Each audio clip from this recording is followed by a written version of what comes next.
रिस्पना कभी ऋषि प्रणा के नाम से जानी जाती है और उसमें 12 महीने पानी रहता था, शुद्ध जल बहता था, एक नाले के रूप में तब्दील हो गई है। ये रिस्पना तो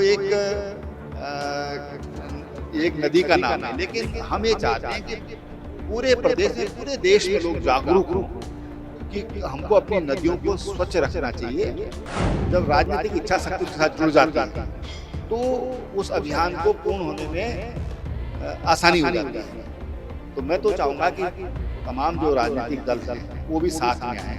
नमस्कार, आप देख रहे हैं देवभूमि इनसाइडर में हूं आपके साथ रश्मि पंवार मेहर। अभी हमारे साथ मौजूद हैं पूर्व मुख्यमंत्री त्रिवेंद्र सिंह रावत जी। रावत जी, आज आपने एक प्रेस वार्ता की है मिशन रिस्पना टू ऋषिपर्णा। क्या ये पूरा अभियान है और क्या इसका उद्देश्य है?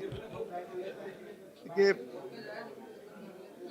रिस्पना कभी ऋषि प्रणा के नाम से जानी जाती है और उसमें 12 महीने पानी रहता था, शुद्ध जल बहता था, जो एक शुद्ध वायुमंडल इस क्षेत्र को देता था।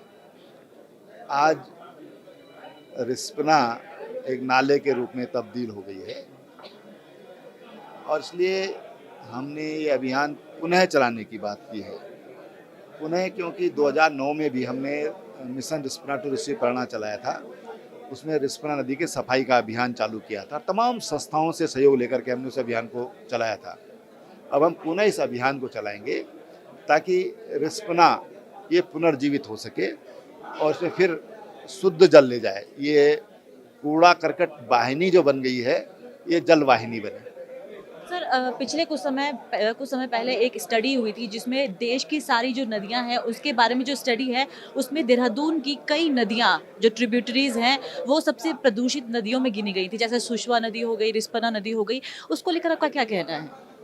देखिए, हमारे पास उसकी पूरी स्टडी है 2022 की कि उसके पानी की गुणवत्ता क्या है। हमने इस पर पूरी स्टडी कराई है और इसीलिए जो ये अभियान चल रहा है, ये रिस्पना तो एक नदी का नाम है, लेकिन हम ये चाहते हैं कि पूरे प्रदेश में, पूरे देश में लोग जागरूक हों कि हमको अपनी नदियों को स्वच्छ रखना चाहिए। वो जल के परिवहन के लिए है, आपके जो गंदगी है, आपका जो कूड़ा कचरा है, उसके परिवहन के लिए नहीं है। वो जल परिवहन के लिए है, जल प्रवाह के लिए है। तो एक अवेयरनेस हमारी संस्था के द्वारा इसके लिए चलाई जा रही है। सर, आपने ये जो अभी अभियान चला रहे हैं वो नॉन पॉलिटिकल है, आप ये कह रहे हैं।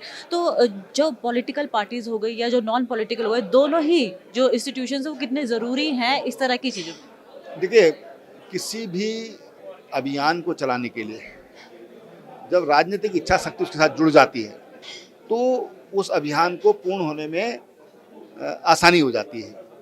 तो मैं तो चाहूँगा कि तमाम जो राजनीतिक दल हैं, वो भी साथ में आएँ।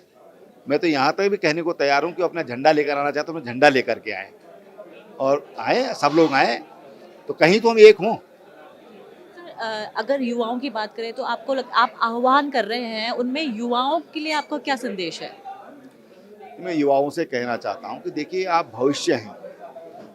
हम लोग तो अब कल के भारत हो गए हैं। हम 60 सीनियर सिटीजन हो गए हैं। लेकिन जो हमारे युवा हैं, उनको इसके लिए आगे आना चाहिए। ये उनके लिए और उनकी आने वाली जो हमारी पीढ़ियाँ हैं, क्योंकि ये जो पर्यावरण शुद्धि का अभियान है, नदियों के शुद्धिकरण का अभियान है, ये तो दीर्घ काल तक है। अब रिस्पना नदी है, ये 50 करोड़ साल बताते हैं उसका उद्गम का समय, 50 करोड़ साल लगभग। तो हम लोग आने वाले 85 करोड़ साल अभी हमको और रहना है, नई पीढ़ियाँ रहेंगी, नई हमारी पीढ़ियाँ आएंगी, तो उनके लिए चिंता का विषय है। तो युवा उसमें जुड़ते जाएंगे तो स्वाभाविक रूप से आगे भी पीढ़ी दर पीढ़ी हमारे जो बच्चे हैं, युवा हैं, उससे जुड़ते रहेंगे। तो युवाओं की प्रकृति से जुड़ाव की अगर बात करें तो अभी 2 दिन बाद ही इगास का पर्व है। मुख्यमंत्री पुष्कर सिंह धामी जी ने इस बार इगास के पर्व पर छुट्टी दी है, सार्वजनिक छुट्टी का ऐलान किया है। क्या कुछ कहेंगे इस बारे में आप? नहीं नहीं, बहुत अच्छा किया है। उन्होंने जन भावनाओं को मद्देनज़र ये छुट्टी की घोषणा की है और ये हमारा पारंपरिक त्यौहार है। हम लोग न जाने कितनी पीढ़ियों से इस त्यौहार को मना रहे हैं, तो लोग और आनंद के साथ इस त्यौहार को मना पाएंगे। धन्यवाद सर हमसे बात करने के लिए।